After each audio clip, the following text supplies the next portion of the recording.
Yeah, there are kind of two camps that we're seeing out there, and the people that we're talking to. And just to preface this, my trainers as well as a lot of our clients have already been getting buyer agency agreements signed. It's just part of their business practices.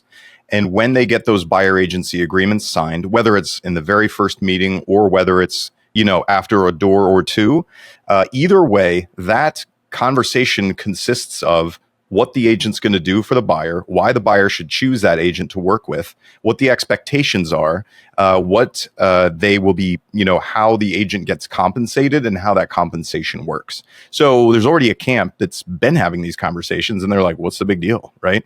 Now it's just a matter of the only thing I don't know going into this is how much is the seller going to be offering or how much is the listing agent going to be offering me? I have to package that in with my offer. The other camp are the people who are the deer in headlights. They're like, oh my God, right? They're the go and show agents, which no fault to you guys. It's just the way that the industry has morphed with the proliferation of online lead gen, right? It's, we shine we flash the snacky houses out there to attract the fish. The fish bites, the fish wants to go see the damn house. And so you've been running out showing the house and not having a professional conversation with people. So that's the camp that's really afraid and scared about it. Well, and I was going to say, that's probably where we want to focus most of this conversation on. But there's probably just an easy thing we can check off right now of the people that are already having this conversation. How has the conversation changed? Yeah. So among them, it really hasn't changed much. In fact, we just interviewed a guy that we work with a lot, and he does $40 million a year in buyer business alone. And, his process already is when I have a buyer that wants to go see a property, we schedule a meeting either in the office or at a neutral third party location near them before we go see the house. And we have a professional conversation about what we do. When it gets down to talking about the commission, it's really shifting simply from, hey, this is what we charge. Here's everything that we do. This is what you can expect. We're going to make a commitment to you if you commit to us. And here's what we charge for that. Typically, previously, it would be typically our fee is paid by the seller. If the seller does not pay our fee, any or all of it, you will be expected that you will pay this fee at the closing table, but that's not often the case, right? So that's the old way of talking to them. The new way of talking, until we get any more clarity or further guidance, really is going to be, here's what I provide, here's what we charge.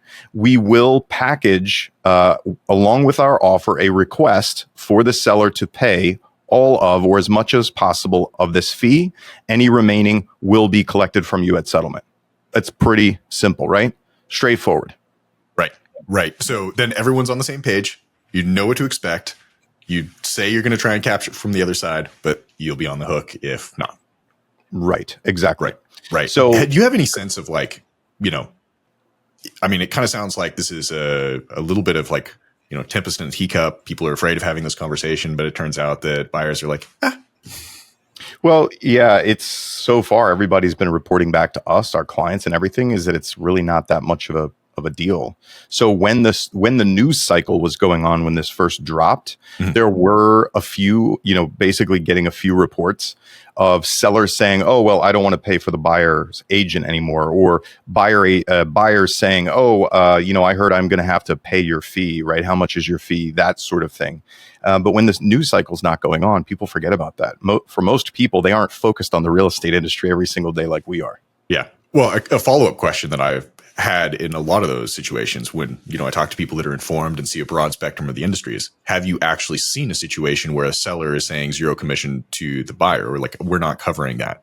And I mean, maybe you have seen that, but I haven't heard of anyone that's saying that yet. I've only heard of one or two, anecdotal cases of that. I use my wife as an example frequently. So she was representing an attorney. We do love some attorneys out there, but sometimes attorneys like to, meddle negotiate in things. I don't know if anybody's ever experienced that. But this attorney that she was working with specifically was watching the news and was like, oh, I'm not paying for a buyer's agent, right? They said I don't have to pay for a buyer's agent anymore. I'm not paying for a buyer's agent. And after a very simple conversation about what happens if you don't offer to compensate the buyer's agent, how that's a detriment to you as the seller, he relented and was willing to go forward with it, right? Okay. Can you walk us through what that conversation was like? Sure. Yeah. I don't have it verbatim, but it consisted of, hey, one, if you are asking the buyers to pay more, you're essentially asking the buyers to pay more for your house. If you are not willing to help them get representation to come and buy your house, and you're putting yourself at a disadvantage by doing that. And there are lots of other sellers who are competing with you right now who are offering to pay a commission to a buyer's agent if they bring their buyers to them. And so all the way around, you're just putting yourself at a disadvantage by doing that. So it sounds like, if you've already been doing this, not that big of a pivot, a little bit different presentation in terms of like, hey, you're on the hook, if not. But what about for the people that are brand new to this? Like they haven't been doing these type of agreements and they're trying to digest this for the first time. What have you been hearing from them? Yeah. So, there's just a lot of fear and confusion, but that happens anytime that you haven't done something. And as soon as we can relate it to going and taking a listing agreement, you don't start advertising somebody's house for sale until you meet with them. You have a business conversation, you review a contract, and you talk about compensation, and they sign for you to do that and give you permission to do it. So when you put it into the context of representing a seller, you're working with a buyer in the same capacity. And the funny thing, Chris, is that a lot of agents don't realize that most states already have a buyer-broker relationship agreement. And in most states, it says something about how the buyer agent will be compensated and how they can be compensated. It's just that a lot of agents never use them, or they only got them signed when the offer was already drafted and they were submitting an offer. So really, it's dusting those off, reading it so that you understand it, and then practicing with some people. Practice with some listing agents. Just do it as a buyer agent, right? It's pretty much the same thing. Right. So it's like really not that big of a change. Like you've probably already been practicing this. I like this. I like the pro tip of just practice it with the listing agents, but do it as a buyer. That's a good tip. This is why we come to you, Dale. Thank you. In fact, go to the listing agent in your office or on your team and say, hey, if I was a buyer and you were going to approach me and you were going to pitch me like I was a seller, how would you do it? Right. And have them do that. Or, a shameless plug for my YouTube channel, go to @SmartSalesCoaching on YouTube. And we have videos of us interviewing strong buyer agents and how they present their buyer presentation and how they get those contracts signed. Okay. So we know that like before you open a door, you're going to need to have one of these agreements signed. That still leaves a little bit of a window for like when you should introduce this contract and have this conversation, right? And I've heard some people say like, oh, well, as soon as the lead comes into my Real Geeks, I click the button that's like fire the DocuSign or the SkySlope, and I'm like, ooh, that seems a bit early, and then there's the other camp that's like, well, at the door, and I'm like, that seems a bit late. So have you heard like, is there like the right time? Like when is the right way to do this? It depends on your business practices, because for those who only have buyer rep conversations, either in office or at a third-party location before showing houses, that is a business practice. That's a way of doing it. And in my own opinion, it's one of the best ways of doing it.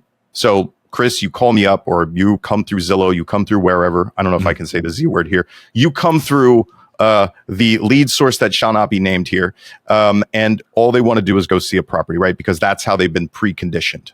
They're like, hey, do you want to go see a house? You want to go see a house? You want to see this house? And they say, sure, take me to see that house. The problem is when they get on the phone with you, you can't be like, whoa, hold the presses here. You can't go see a house until X, Y, and Z happens. So that's going to be a little difficult. And so if you are partaking of that type of lead, you're just going to have to say, hey, great, happy to show you that house and the other ones that are nearby on this day at this time. Here's where we're going to meet together so that we can, get together, talk about a couple of elements that I have to talk about as a licensed agent, and then we can go see the house. Looks like on Google Maps, there's a Starbucks here at the corner of this and this. I'll meet you there at this time.